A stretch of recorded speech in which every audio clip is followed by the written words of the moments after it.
5 seconds.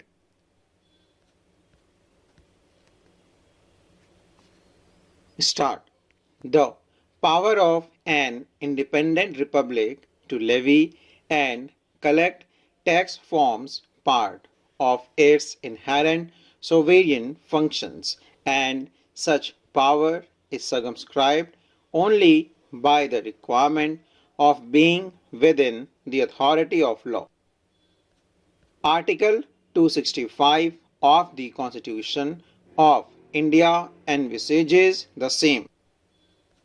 In a world where nations must necessarily engage with each other for mutual economic growth through trade, commerce, and business, and for reasons of economic policy, international cooperation, and diplomatic balance, the power of each nation is often exercised in tune with such bilateral or multilateral agreements which do not take away such inherent power but which now stand shaped by the legal framework agreed to between the parties. Having said this, it is for the legislatures to employ their discretion to innovate through the empirical process and, in line with treaty obligations, evolve new ways of tapping revenue and placing checks on the new methods and devices of tax evasion that may have risen by abuse of beneficial provisions based on treaties. Here, the court will have to tread carefully and cautiously to ascertain whether the action of the revenue is within the contours of law, meaning constitutional, statutory, and treaty obligations, in order that fiscal difficulties are addressed by the state in line with its own fiscal wisdom and policy. India has developed an extensive network of double taxation avoidance agreements.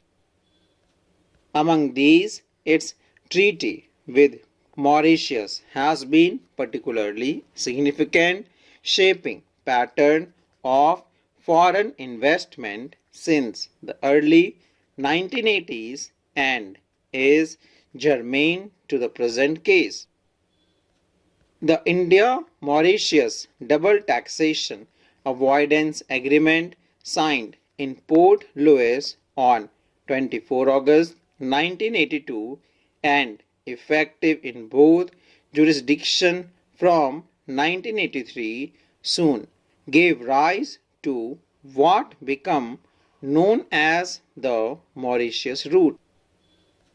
Investors favored this structure for the beneficial provision of the treaty combined with Mauritius' domestic tax regime.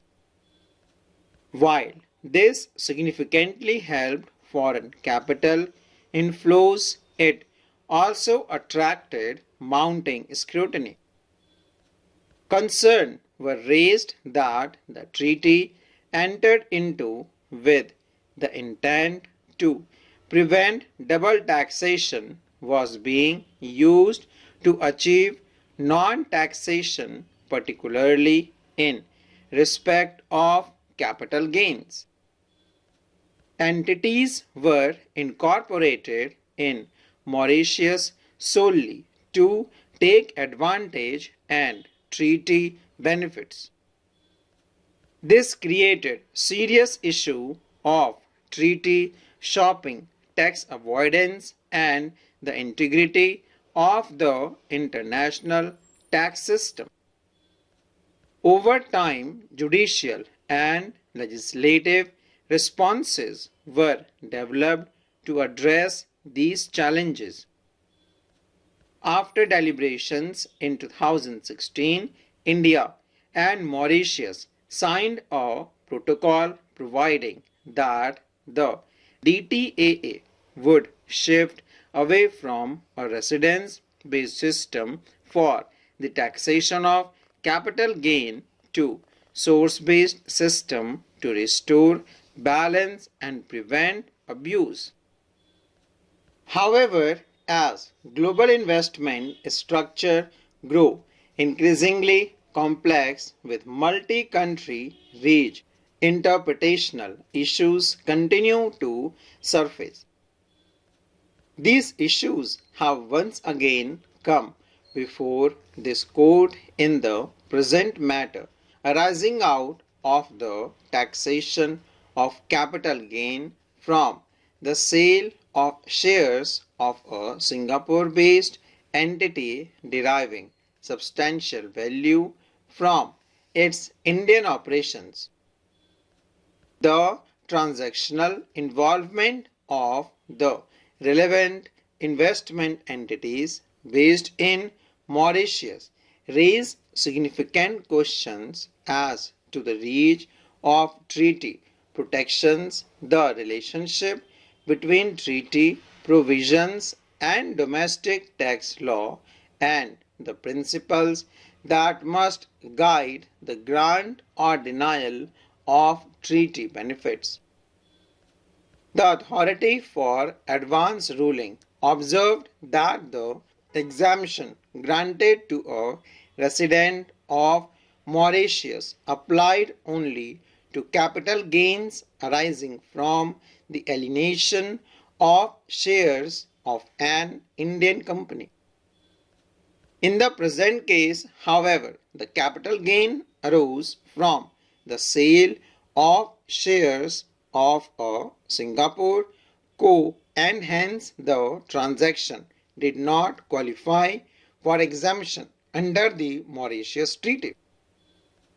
The AAR also held that the objective of the DTAA was to provide exemption only for gains arising from the transfer of shares of an Indian company, and that such exemptions was never intended for the transfer of shares of a company not resident in India.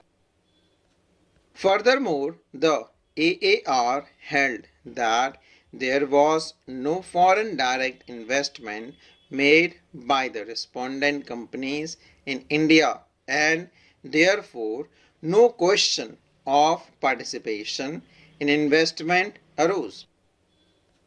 As there was neither any business operation in India nor any taxable revenue generated, the AAR concluded that the transaction was a preordained arrangement created for the purpose of tax avoidance.